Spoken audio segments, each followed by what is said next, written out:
الله خالق كل شيء وهو على كل شيء وكيل. له مقاليد السماوات والأرض والذين كفروا بآيات الله أولئك هم الخاسرون.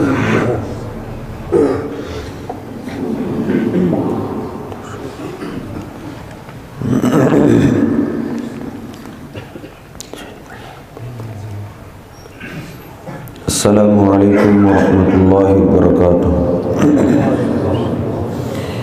ان الحمد للہ نحمده ونستعینه ونستغفره ونؤمن به ونتوکل علیہ ونعوذ باللہ من شرور انفسنا ومن سیئات اعمالنا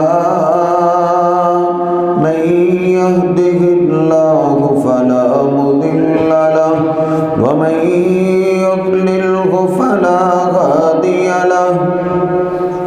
أشهد أن لا إله إلا الله وحده لا شريك له وأشهد أن محمدا عبده ورسوله.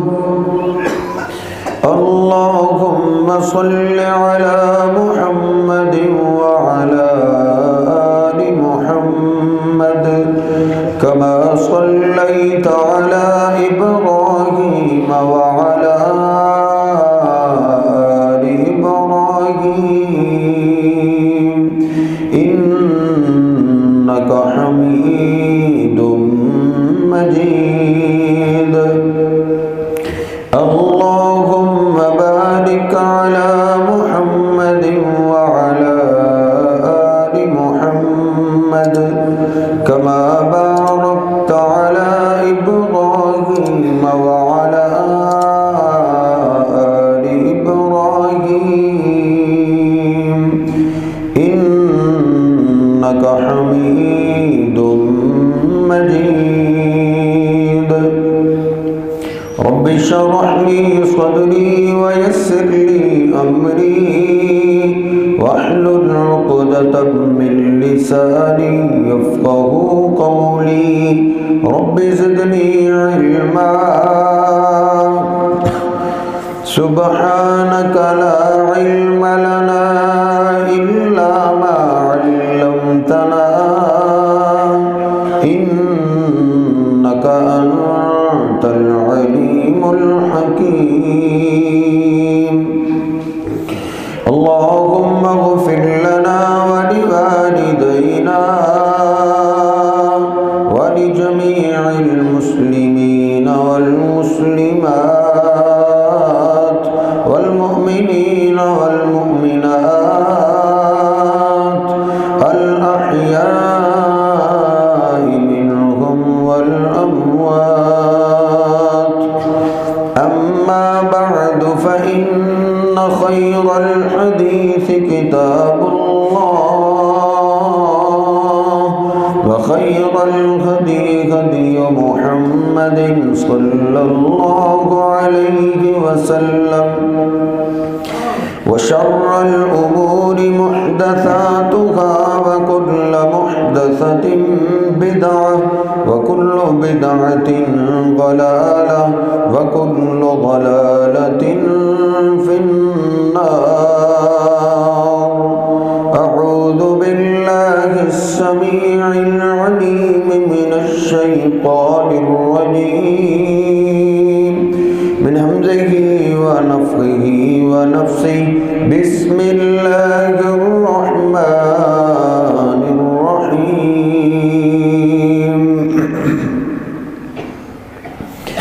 يا أيها الذين آمنوا اتقوا الله حق تقاته ولا تموتن إلا وأنتم مسلمون. يا واتقوا ربكم الذي خلقكم من نفس واحدة وخلق منها زوجها وبث منهما رجالا كثيرا ونساء واتقوا الله الذي تساءلون به والأرحام إن الله كان عليكم رقيبا يا أيها الذين آمنوا اتقوا الله وقولوا قولا سديدا يصلح لكم أعمالكم ويغفر لكم ذنوبكم ومن يطع الله ورسوله فقد فاز فوزا عظيما سبحان ربك رب العزة عما يصفون وسلام على المرسلين والحمد لله رب العالمين.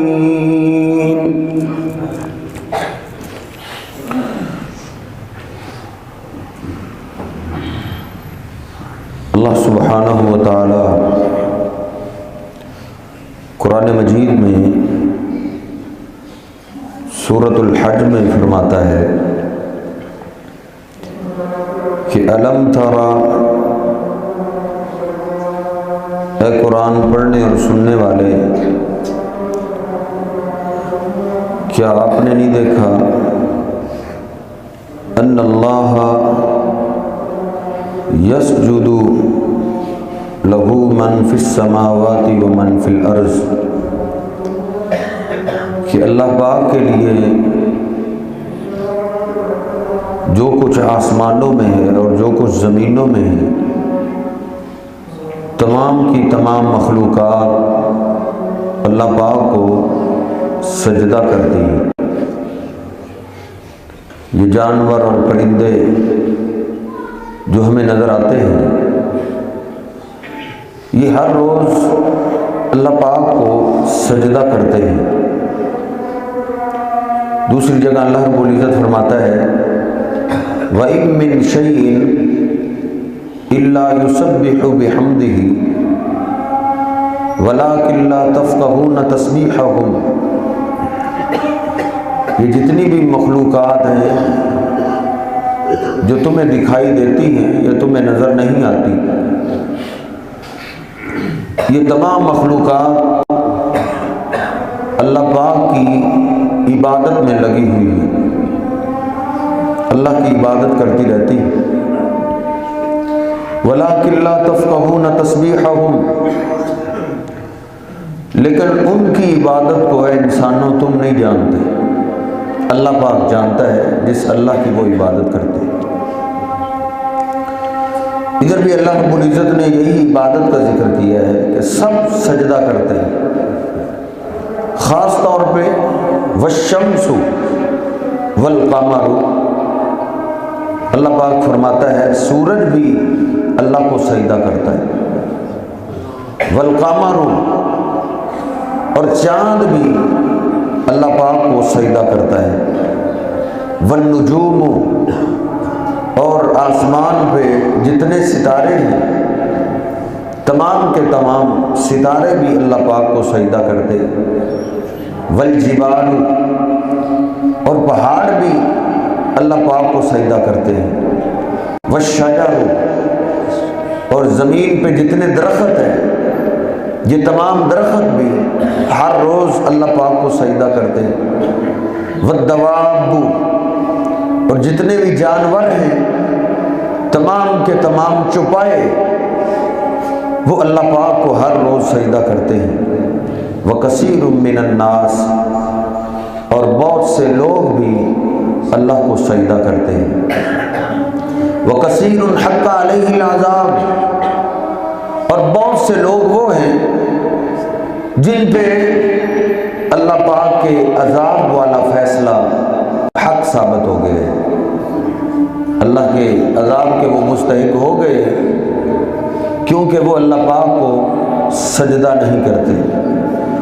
وَمَن يُهِنِ اللَّهُ فَمَا لَهُ مِن مُكْرِمٍ، یاد رکھو جس کو اللہ پاک ذلیل کرنے کا فیصلہ کر لے اس کو پھر اللہ کی مخلوقات میں سے کوئی بھی عزت نہیں دے سکتی۔ اس لیے میرے محترم بھائیوں، اس آیہ مبارکہ سے جو سادہ ترجمہ میں نے آپ کے سامنے پیش کیا ہے کہ تمام کے تمام مخلوقات اللہ پاک کی عبادت میں لگے ہوئے ہیں، سجدہ میں لگے ہوئے ہیں۔ اللہ رب العزت نے مجھے اور آپ کو بھی یہی کہا ہے، وَاسْجُدْ وَاقْتَرِب، وہ آدم کے بیٹے تو بھی سجدہ کر اور سجدہ کر کے میرے قریب آ جا۔ اللہ پاک کا قرب نمازوں سے ملتا ہے، کثرت کے ساتھ سجدہ کرنے سے بندے کو اللہ کا قرب ملتا ہے۔ نبی پاک صلی اللہ علیہ وسلم کے پاس آپ کا ایک غلام آیا، عرض کرتا ہے اے اللہ کے حبیب کوئی ایسا عمل بتاؤ یدخلنی الجنہ، جو مجھے جنت میں لے جائے، اللہ کی محبت کے مجھے قریب کر دے۔ تو نبی پاک صلی اللہ علیہ وسلم نے کیا فرمایا تھا؟ علیک بکثرت السجود، پھر سجدے کثرت کے ساتھ کیا کرو۔ جیسے بندہ سجدہ کرتا ہے ویسے ہی بندہ اللہ کے قریب ہو جاتا ہے۔ ساری مخلوقات تو سجدہ کر رہے ہیں، جانور پرندے اللہ کو سجدہ کر رہے ہیں، چاند اور سورج اللہ کو سجدہ کر رہے ہیں۔ سیدنا ابو ذر غفاری رضی اللہ عنہ فرماتے ہیں سورج غروب ہونے کے قریب تھا کہ نبی پاک صلی اللہ علیہ وسلم نے مجھ سے پوچھا اے ابو ذر جانتے ہو یہ سورج کہاں جا رہا ہے؟ میں نے عرض کی میں نہیں جانتا۔ تو نبی پاک صلی اللہ علیہ وسلم نے فرمایا یہ اللہ کو سجدہ کرنے کے لیے جا رہا ہے، صبح تک اللہ کے آگے سجدے میں گرا رہے گا۔ وَلَٰكِن تَفْقَهُونَ تَسْبِيحَهُمْ، اللہ کہتا ہے وہ سجدہ تم نہیں جانتے وہ سجدہ کیسے کرتا ہے۔ نبی پاک صلی اللہ علیہ وسلم فرماتے ہیں صبح تک سجدے میں گرا رہے گا اور اللہ پاک سے اجازت مانگتا رہے گا اے اللہ مجھے طلوع ہونے کی اجازت دے۔ پھر اللہ پاک اگلے دن صبح اس کو طلوع ہونے کی اجازت دیتا ہے تو پھر یہ دوبارہ طلوع ہوتا ہے۔ سورج بھی سجدہ کر رہے ہیں، چاند بھی سجدے کر رہے ہیں، ستارے بھی سجدوں میں لگے ہوئے ہیں، جانور بھی سجدہ کر رہے ہیں، درخت بھی سجدے کر رہے ہیں، لیکن اس کے باوجود اللہ پاک کو انتظار ہے میرے اور آپ کے سجدے کا۔ اللہ ہمارے انتظار میں کہ میرا بندہ کب مجھے سجدہ کرے گا۔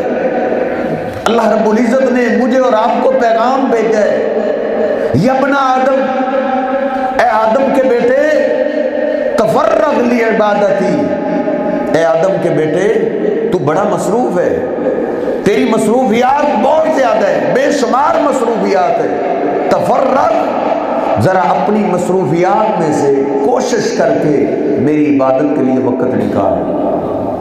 یا ابن آدم، اللہ پاک کے بلانے کا اسلوب تو دیکھیے، یا ابن آدم، او آدم کے بیٹے تفرغ لی عبادتی، کوشش کر کے محنت کر کے اپنے اوقات میں سے اپنے کاموں میں سے وقت نکال میری عبادت کے لیے، اپنے کاروبار سے وقت نکال لے میری عبادت کے لیے، مجھے سجدہ کرنے کے لیے۔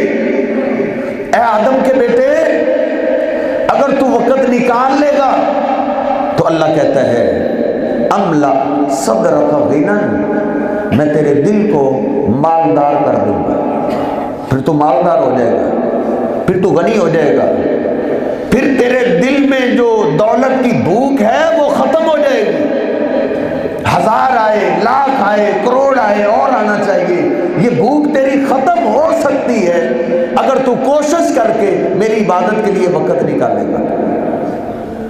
اللہ کہتا ہے املا صدرک غنی، میں تیرے دل کو مالدار کر دوں گا۔ آگے اللہ فرماتا ہے وَأَسُدَّ فَقْرَكَ، اور میں تیری ساری ضرورتیں پوری کر دوں گا۔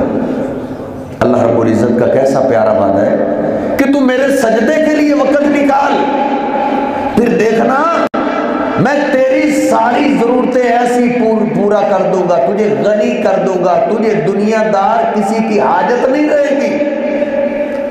آگے اللہ فرماتا ہے اِن لَمْ تَفْعَلْ، اے آدم کے بیٹے اگر تو نے ایسا نہ کیا تو یاد رکھ املا یدیک شغلا، پھر میں تیرے دونوں ہاتھوں کو مصروف کر دوں گا، پھر تو مشین بن جائے گا، پھر تو چلے گا، دن کو بھی ڈیوٹی، رات کو بھی ڈیوٹی، اوور ٹائم بھی لگاتا رہے گا، پھر تجھے صحیح طریقے سے کھانا کھانے کے لیے بھی وقت نہیں ملے گا۔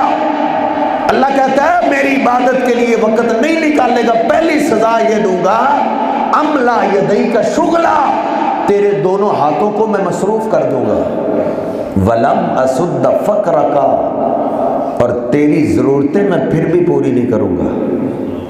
گھر کے سارے افراد کمانے والے ہوں گے، تیرا قرض نہیں اترے گا، تیرے سر سے بوجھ نہیں اترے گا۔ سارے افراد کے کمانے سے گزارا نہیں ہوتا، گزارا ہوتا ہے گھر کے سارے افراد کی عبادت کرنے سے، سجدہ کرنے سے ضرورتیں پوری ہوتی ہے۔ اس لیے اللہ پاک درختوں کے سجدے کو دیکھ رہے ہیں، جانوروں کے سجدوں کو دیکھ رہے ہیں، ستاروں کے سجدوں کو دیکھ رہے ہیں، سورج کے سجدے کو دیکھ رہے ہیں، فرشتوں کے سجدوں کو دیکھ رہے ہیں، لیکن اللہ پاک کو انتظار ہے ہمارے سجدوں کا۔ اللہ ہمیں آواز دے کے کہہ رہے ہیں اے آدم کے بیٹے تو کوشش کر کے وقت نکال، اپنی گیم سے وقت نکال، اپنے کاروبار سے وقت نکال، اپنی دکانداری سے وقت نکال کے میری عبادت کے لیے آ جائے۔ یہی وجہ ہے نبی پاک صلی اللہ علیہ وسلم نے صحابہ اکرام کو سب سے زیادہ تلقین نماز کی ہے۔ جو مرضی نقصان ہوتا ہے ہو جائے لیکن نماز نہ ضائع ہو۔ سیدنا عبداللہ بن مسعود رضی اللہ تعالیٰ فرماتے ہیں مسلم شریف میں من سرہ ان یلقى اللہ مسلما، جو آدمی پسند کرتا ہے کہ مجھے جب موت آئے اللہ سے ملوں تو میں مسلمان ہوں، اسلام کی حالت میں مجھے موت آئے، تو فرماتے ہیں وہ نمازوں کی پابندی وہاں کرے جہاں اذان ہوتی ہے، مسجد میں جماعت کے ساتھ نماز پڑھے۔ کہتے ہیں وما يتخلف عن الصلاة الا منافق، نبی پاک صلی اللہ علیہ وسلم کے زمانے میں نمازوں سے پیچھے وہ رہا کرتے تھے جن کے دلوں میں نفاق کے جراثیم ہوا کرتے تھے۔ کہتے ہیں اللہ کے مسلمان اگر بیمار بھی ہوتے، مسلم شریف میں نے آج ہی پڑھا ہے، کہتے ہیں نبی پاک صلی اللہ علیہ وسلم کے غلاموں میں سے اگر کوئی بیمار ہوتا اور دو آدمیوں کے سہارے وہ مسجد میں آ سکتا تو وہ فرضی نماز کے لیے مسجد میں آیا کرتے تھے۔ دو آدمیوں کے سہارے بھی بیمار لوگ مسجد میں آ کے باجماعت نماز پڑھا کرتے تھے۔ نبی پاک صلی اللہ علیہ وسلم کے پاس آپ کا ایک غلام آیا ہے، کون؟ آنکھوں سے نبی نے عرض کرتا اللہ کے حبیب لیس لی قائد، مسلم شریف سپریم کورٹ کی روایت ہے، عرض کرتا ہے آقا مجھے فجر کی نماز کے لیے لانے والا کوئی نہیں ہوتا، میری آنکھوں کی کیفیت آپ کے سامنے ہے، مجھے دکھائی نہیں دیتا، اور صبح کے وقت مجھے میرے گھر سے وہ لانے والا بھی نہیں ہوتا، اے اللہ کے حبیب مجھے اجازت دے دیجئے میں اپنے گھر میں نماز پڑھ لیا کروں۔ نبی پاک صلی اللہ علیہ وسلم نے فرمایا عذر ٹھیک ہے، لانے والا ہی کوئی نہیں، ٹھیک ہے جاؤ تم گھر نماز پڑھ لیا کرو۔ جبریل امین تشریف لائے، کہا اللہ کے رسول اللہ کی طرف سے پیغام آئے، اس سے پوچھو کیا اس کو اذان سنائی دیتی ہے؟ نبی پاک صلی اللہ علیہ وسلم نے سیدنا عبداللہ بن مکتوم کو واپس بلا لیا، اے عبداللہ ادھر آؤ، حل تسمع النداء، کیا تجھے اذان کی آواز آتی ہے؟ یہ کون سا صحابی ہے، کون سا غلام ہے جن کی آنکھوں کی بینائی نہیں ہے، جن کو نظر نہیں آتا؟ نبی پاک صلی اللہ علیہ وسلم پوچھ رہے ہیں کیا آپ کو اذان کی آواز سنائی دیتی ہے؟ عرض کرتے ہیں جی ہاں، جھوٹ تو بول نہیں سکتے تھے، کہا اللہ کے بھی بلال کے اذان کی آواز تو میں سنتا ہوں۔ کہا فاجب، اے عبداللہ بن مکتوم گا اللہ تجھے پھر گھر میں نماز پڑھنے کی اجازت نہیں دیتا۔ مسلم شریف میں ہے تم مسجد میں آ کے نماز ادا کرو۔ سیدنا عبداللہ بن ام مکتوم رضی اللہ تعالیٰ، عظیم غلام، عظیم لوگ، کہتے ہیں اللہ کے حبیب اگر آپ مجھے فجر کی نماز کی بھی اجازت نہیں دیتے تو فجر کی نماز کی اذان کی ڈیوٹی مجھے دے دو۔ سیدنا عبداللہ بن ام مکتوم رضی اللہ تعالیٰ عنہ پھر ساری زندگی اس کے بعد فجر کی اذان کہا کرتے تھے، فجر کی اذان کے مؤذن بن گئے تھے۔ یہ کون سے صحابہ اکرام ہیں جن کی شان کے لیے اللہ پاک نے پوری سورہ عبس نازل کر دی تھی؟ اتنی شان والے صحابی ہیں، ان کو نبی پاک صلی اللہ علیہ وسلم نے گھر میں نماز پڑھنے کی اجازت نہیں دی، ان کو کہا ہے مسجد میں آ کے باجماعت نماز پڑھو۔ اس لیے میرے محترم بھائیو، نماز کا معاملہ بڑا ہی اہم ہے۔ امی عائشہ فرماتی ہیں نبی پاک صلی اللہ علیہ وسلم پہ غشیت آ رہی ہے، آپ نماز کے لیے جانا چاہ رہے ہیں، اٹھتے ہیں، آپ پہ غشی پڑ جاتی، پھر آپ ہوش میں آئے، آپ سوال یہی کر رہے ہیں کیا لوگوں نے نماز پڑھ لی؟ کہا آپ کا انتظار ہو رہا ہے۔ نبی پاک صلی اللہ علیہ وسلم پھر اٹھنا چاہتے ہیں، پھر غشی پڑ گئی، پھر آپ پوچھتے ہیں ہوش کے بعد کیا لوگوں نے نماز پڑھ لی ہے؟ کہا آپ کا انتظار ہو رہا ہے۔ نبی پاک صلی اللہ علیہ وسلم فرماتے ہیں عائشہ بلال کو کہو آج ابو بکر کو کہہ دیں کہ وہ نماز پڑھا دیں۔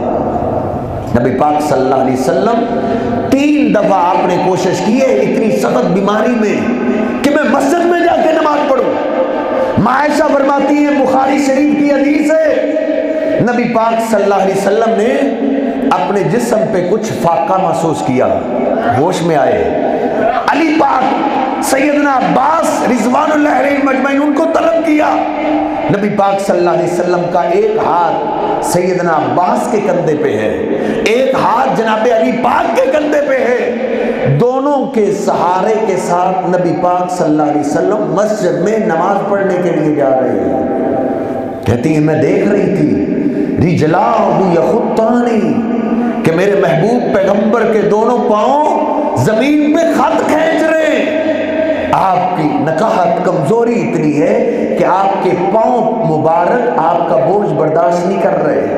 اس کیفیت میں میرے اور آپ کے پیر و مرشد جناب محمد رسول اللہ صلی اللہ علیہ وسلم مسجد میں جا کے نماز پڑھ رہے ہیں۔ اس لیے میرے محترم بھائیوں، نماز کا مقام بڑا ہی اہم ہے۔ ہر مسلک کے اندر نماز کی پابندی کا حکم دیا گیا ہے۔ ہم نے تو پورا مہینہ جھگڑوں میں گزار دیا ہے نا، لیکن اپنے آپ کو ہم برسوں سے نمازی نہ بنا سکے۔ نبی پاک صلی اللہ علیہ وسلم نے تو یوں تک فرمایا ہے بین العبد والکفر، مسلمان اور کافر کے درمیان فرق کرنے والی کون سی چیز ہے؟ آپ فرماتے ترک الصلاۃ، نماز کا فرق ہے۔ میں نے نا شاید کوئی سمجھے بڑا سخت مولوی ہے، بڑے بڑے نرم علماء کے دروس سنے ہیں میں نے نماز کے معاملے میں، لیکن نماز کے معاملے میں کسی نے نرمی نہیں رکھی۔ یہ 3-4 دن پہلے عبد المنان راسک صاحب فیصل آباد کے شیخ ہیں، ان کا میں کلپ سن رہا تھا، وہ بھی یہی کہہ رہے تھے کہ مسلمان اور کافر میں فرق کرنے والی چیز نماز ہے۔ نماز ہے تو بندہ مسلمان، نماز نہیں تو بندے کا اسلام ختم ہو گیا۔ قاری سہیب میر محمدی حفظہ اللہ تعالی، ان کا کلپ میں نے سنا، وہ کہتے ہیں جو برسوں سے پکا بے نمازی ہے، یہ آدمی تو اتنا گھٹیا ہے کہ لا یغسل، اس کو موت آ جائے اسی کیفیت میں تو اس کو غسل نہ دیا جائے، ولا یکفن، نہ اس کو کفن پہنایا جائے، ولا یدفن فی مقابر المسلمین ولا یصلی علیہ، اس کی نماز جنازہ بھی نہ پڑھی جائے۔ جس نے اپنی نماز نہیں پڑھی اس کی نماز کیا پڑھے؟ کہا اس کا جنازہ بھی چھوڑ دو اور اس کو مسلمانوں کے قبرستان میں دفن بھی نہ کیا جائے۔ اور کون سے شیخ، نرم سے نرم آپ شیخ کا کلپ انٹرنیٹ پہ ریسرچ کر کے دیکھ لیں۔ یہ جو ہمارے طارق جمیل صاحب ہیں، ان کا میں نے کلپ سنا، وہ کہتے ہیں کتنے بڑے ظلم کی بات ہے کہ میرا معاشرہ زنا کو گناہ سمجھتا ہے، ایک نماز جان بوجھ کے چھوڑ دینا یہ زنا سے بھی بڑا گناہ ہے۔ میرا معاشرہ ڈکیتی کو گناہ سمجھتا ہے، ایک نماز جان بوجھ کے چھوڑ دینا یہ ڈکیتی سے بھی بڑا گناہ ہے۔ میرا معاشرہ قتل کو بہت بڑا گناہ سمجھتا ہے، لیکن ایک نماز کو جان بوجھ کے چھوڑ دینا اللہ کے ہاں قتل سے بھی بڑا گناہ ہے۔ نماز کے معاملے کے اندر کسی عالم اور کسی مفتی نے کوئی رعایت نہیں دی۔ ہماری لائبریری کے اندر سعودیہ کے فتاووں پہ ایک کتاب ہے اتنی بڑی، ہمارے پاس موجود ہے۔ میں نے سعودیہ کے مفتیان کے فتاوے اس میں تلاش کیے کہ نماز کے بارے میں کیا کہتے ہیں۔ کسی ایک نے بھی بے نماز کو مسلمان نہیں لکھا، بلکہ ایک مفتی صاحب تو کہتے ہیں لا یجوز لہ الاستغفار۔ ابن باز علیہ رحمہ کہتے ہیں اگر بے نماز زندہ رہے تو اس کے لیے ہدایت کی دعا کرو، اللہ اس کو ہدایت دے دے، اور اگر یہ مر جائے کہتے ہیں لا یجوز لہ الاستغفار، اللہ پاک سے اس کے لیے بخشش کی دعا مانگنا جائز نہیں ہے۔ اس لیے میرے محترم بھائیوں، میں اور آپ اپنے آپ کو سمجھائیں کہ نماز کا معاملہ بڑا ہی عام ہے۔ مراکی وال کے ہمارے شیخ ہیں عامر صدیق صاحب، وہ 12-13 سال سعودیہ کے اندر رہ کے آئے۔ کہتے ہیں جب میں نے نئی عربی سیکھی، مجھے عربی پڑھنے کا بڑا شوق تھا، تو میں ایک مسجد سے نماز پڑھ کے نکلنے لگا تو دروازے کے پاس ایک فلیکس لگی ہوئی ہے، نوٹس بورڈ پہ فلیکس میں نے پڑھی، میں حیران رہ گیا، اس طرح کی بات تو میں نے پاکستان میں کبھی سنی نہیں تھی۔ کہتے ہیں ادھر کے مفتی صاحب کے پاس ایک عورت آئی مسئلہ پوچھنے کے لیے کہ میرا شوہر نہ گھر میں نماز پڑھتا ہے نہ مسجد میں نماز پڑھتا ہے، اذان سنتا ہے لیکن مسجد میں نماز پڑھنے کے لیے نہیں جاتا، اور گھر میں بھی نماز پڑھے بغیر سو جاتا ہے، ایسے شوہر کے بارے میں آپ کیا کہتے ہیں؟ تو ان مفتی صاحب نے جواب کیا دیا؟ کہتے ہیں اذا زوجکی لم یصلی فی البیت ولا فی المسجد فہو کافر۔ جب آپ کا شوہر نہ مسجد میں نماز پڑھتا ہے نہ گھر میں نماز پڑھتا ہے، مانا یہ وہ بے نماز ہے، تو فرماتے ہیں اس کا اسلام سے کوئی تعلق نہیں ہے۔ اس لیے میرے محترم بھائیوں، نبی پاک صلی اللہ علیہ وسلم کے زمانے میں بھی صحابہ کرام کے بھی یہی فتویٰ ہوا کرتے تھے، آج تک پھر عرب کے اندر وہی فتویٰ چل رہا ہے۔ یہی وجہ ہے عربیوں کے اندر آپ کو بڑے بڑے گناہ نظر آ جائیں گے، لیکن وہ نماز چھوڑنے والے نہیں ہوں گے، نمازوں کی پابندی کرنے والے ہوں گے، پرلے درجے کے بے دین کیوں نہ ہوں، پھر بھی نمازوں میں سستی نہیں کریں گے، کیونکہ ان کے مفتیان ڈھیل نہیں دیتے۔ آج کے پاکستان کے مفتی کیسے یہ فتویٰ دیں گے؟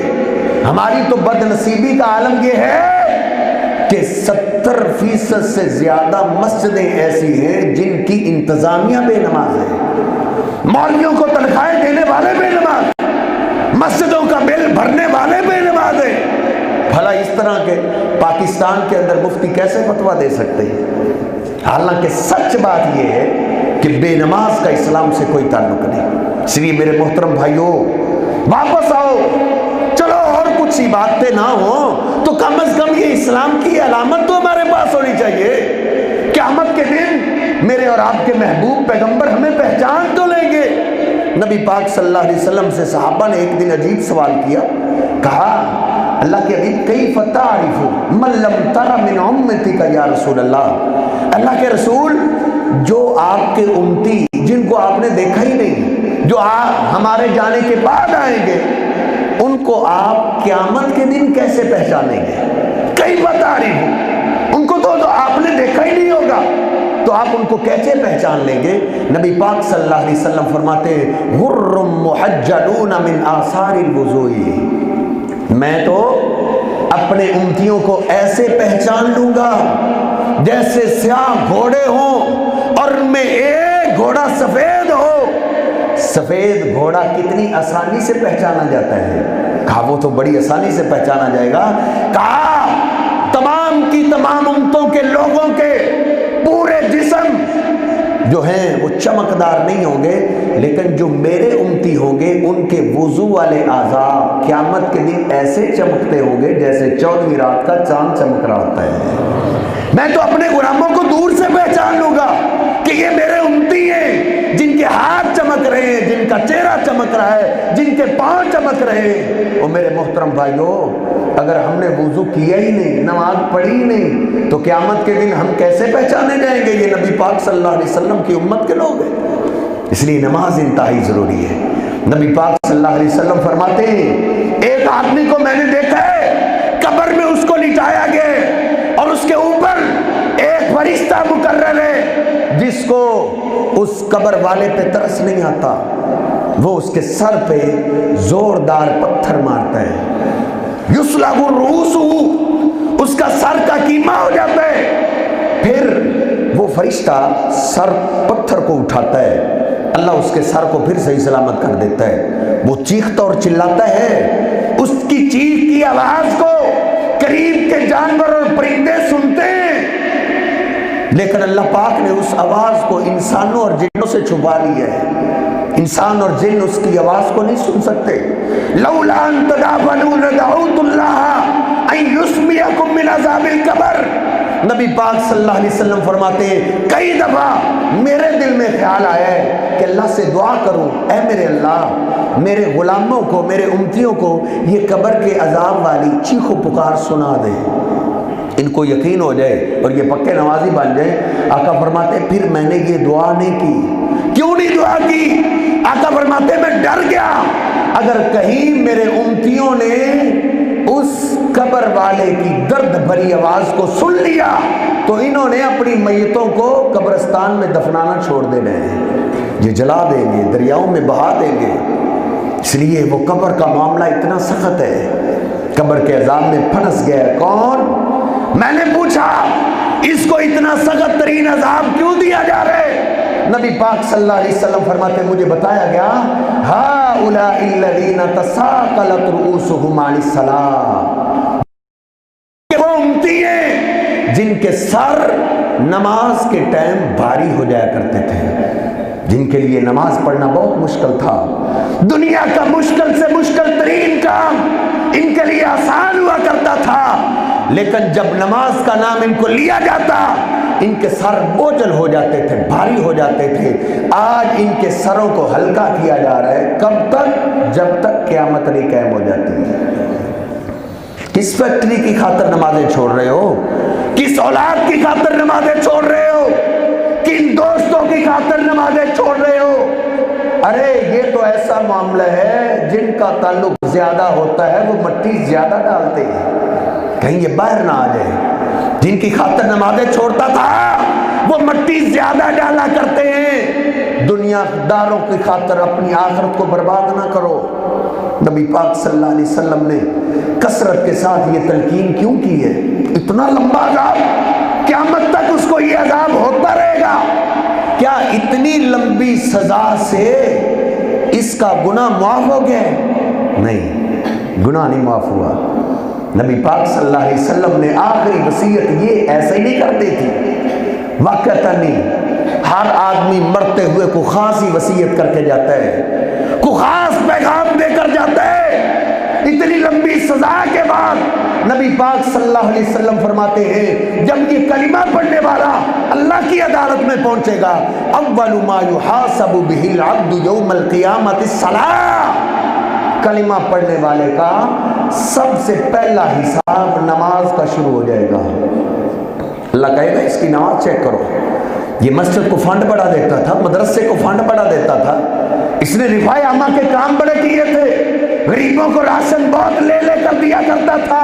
نہیں, نبی پاک صلی اللہ علیہ وسلم فرماتے ہیں کلمہ پڑھنے والے کا سب سے پہلا حساب نماز کا شروع ہو جائے گا.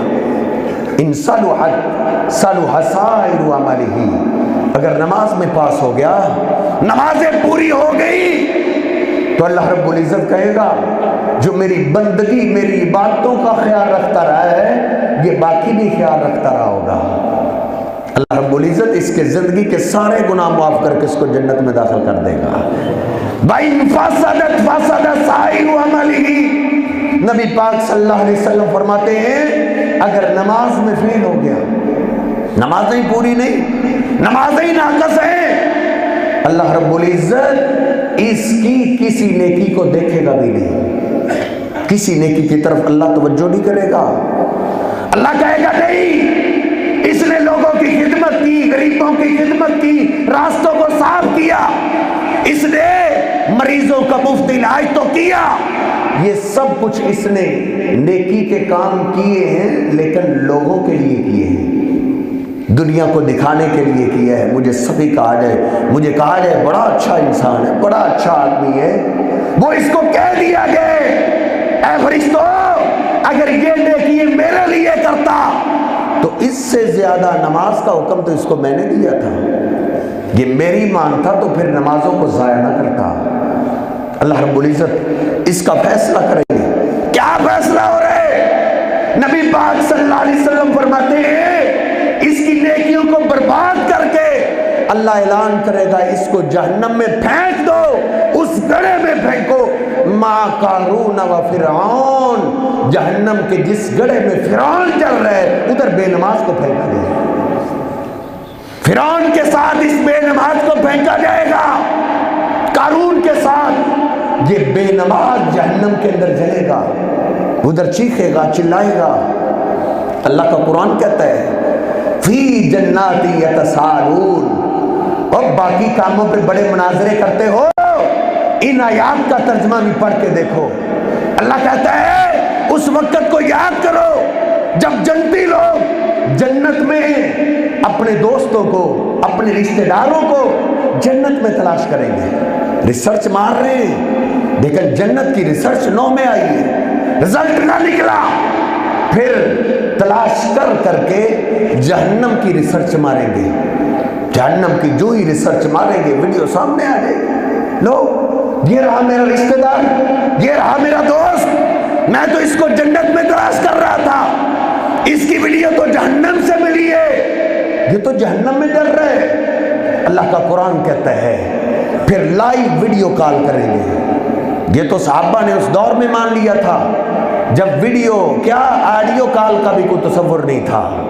اللہ کہتا ہے ویڈیو لائیو کال کرتے ہوئے جنتی لوگ اپنے محلے داروں سے، اپنے دوستوں سے، اپنے رشتہ داروں سے سوال کریں گے فی جنات یتساءلون عن المجرمین ما سلککم فی سقر، اور تم تو مسلمانوں کے گھر پیدا ہونے والے، تمہارا باپ مسلمان، دادا مسلمان، اور اکٹھے پڑھنے والے، کھیلنے والے، اکٹھے بزنس اور کاروبار کرنے والے، ہم جنت میں آ گئے، تم جہنم میں کیسے چلے گئے؟ تو وہ آگے سے کیا کہیں گے؟ کیا کہیں گے؟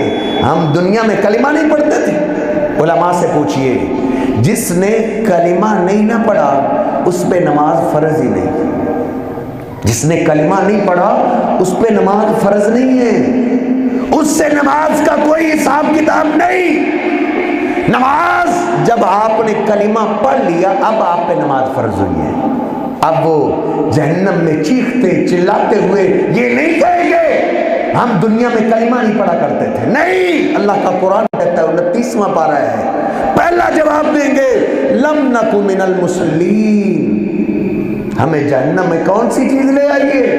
جدی پشتی مسلمانوں کو کہیں گے لم نک من المصلین، ہم دنیا میں نماز نہیں پڑھا کرتے تھے، ولم نک نطعم المسکین، ہم غریبوں کو کھانا نہیں کھلایا کرتے تھے، ہم نمازیں کیسے پڑھتے، ہم غریبوں کو کھانا کیسے کھلاتے؟ اللہ نے وہ الفاظ قرآن پاک میں نقل کیے، ارے انسان میرے اور آپ کے لیے کہ آج رو لو، ہوش کر لو، آج آنکھیں کھول لو، فائدہ ہوگا، اس دن رونے کا فائدہ نہیں ہوگا۔ روتے ہوئے سیدھی بات کریں گے، کہیں گے کننا نخوض مع الخائضین، ہم نے نمازیں کہاں سے پڑھنی تھی، ہم نے صدقات و خیرات کہاں سے کرنا تھا، کننا نخوض مع الخائضین، ہم دنیا میں نمازیوں کا مذاق اڑایا کرتے تھے، ہم نمازیوں کو پاگل سمجھتے تھے دنیا میں، ہم ان کو انسان نہیں سمجھا کرتے تھے۔ اتنی بڑی بات، پھر اللہ پاک نے اس سے بڑی بات کی ہے، اللہ کہتا ہے ما تنفعهم شفاعت الشافعین، یہ ظالم میرے نمازیوں کا مذاق اڑانے والے، اللہ کہتا ہے لوگوں قیامت کے دن کئی لوگ سفارش کریں گے، انبیاء سفارش کریں گے، اولیاء سفارش کریں گے، فرشتے سفارش کریں گے، مسجدوں کے مصلی اور محراب سفارش سفارشیں کریں گے, فرشتے سفارش کریں گے, میرے اور آپ کے پیر و مرشد جناب محمد رسول اللہ صلی اللہ علیہ وسلم بھی سفارش کریں گے, لیکن ما تنفعهم شفاعت الشافعین, ان نمازیوں کا مذاق اڑانے والوں کی سفارش قبول ہی نہیں کی جائے گی, کسی کی قبول نہیں. آج تو شیطان نے دھوکہ دیا نا, ایک بیٹے کو وہ حافظ قرآن بنا لے, وہ اتنوں کو بخشوا لے گا. یہ شیطان کا دھوکہ ہے. بے نماز آدمی کے لیے اللہ رب العزت نے معافی کا کوئی اعلان نہیں کیا, اس کے حق میں کسی کی سفارش قبول نہیں کی جائے گی. اس لیے صحابہ اکرام کے زمانے میں کوئی آدمی بھی منافق سے منافق بھی بے نماز نہیں تھا. وہ جو نفاق والے ہوتے تھے وہ نمازیں دیر سے پڑھا کرتے تھے. صحابہ کہتے ہیں ہم اپنے مسلمان بھائیوں کے بارے میں اچھا خیال رکھتے تھے, اچھا خیال, ہم سے بہتر ہیں, ایماندار ہیں, ہم سے نیک ہیں, اللہ کہ اگر کوئی نماز چھوڑنے والا ہوتا, کہتے ہیں اگر کسی کو نمازوں میں سستی کرنے والا دیکھ لیتے تو ہمارا اچھا گمان ختم ہو جاتا تھا اس کے بارے میں. اللہ رب العزت سے دعا ہے اللہ رب العزت مجھے اور آپ کو نمازوں کا خیال رکھنے کی توفیق عطا فرمائے. نبی پاک صلی اللہ علیہ وسلم کی محبت یہی ہے, فجر کی نماز کی پابندی کرنا محبت رسول ہے, ظہر کی نماز کی پابندی کرنا محبت رسول ہے, عصر کی نماز کی پابندی کرنا محبت رسول ہے, مغرب کی نماز کی پابندی کرنا محبت رسول ہے, عشاء کی نماز کی پابندی کرنا بھی محبت رسول ہے. محبت رسول کا معنی یہ ہے کہ بندہ 5 وقت کی نمازوں کی پابندی کرے. جو پابندی نہیں کرتا اس کا حال کیا ہے, ان کا شمار کن میں ہوگا, یہ آپ کو پتہ چل گیا. اللہ رب العزت مجھے اور آپ کو سمجھنے کی توفیق عطا فرمائے. وقول قولی ھذا استغفر اللہ لی ولکم ولسائر المسلمین.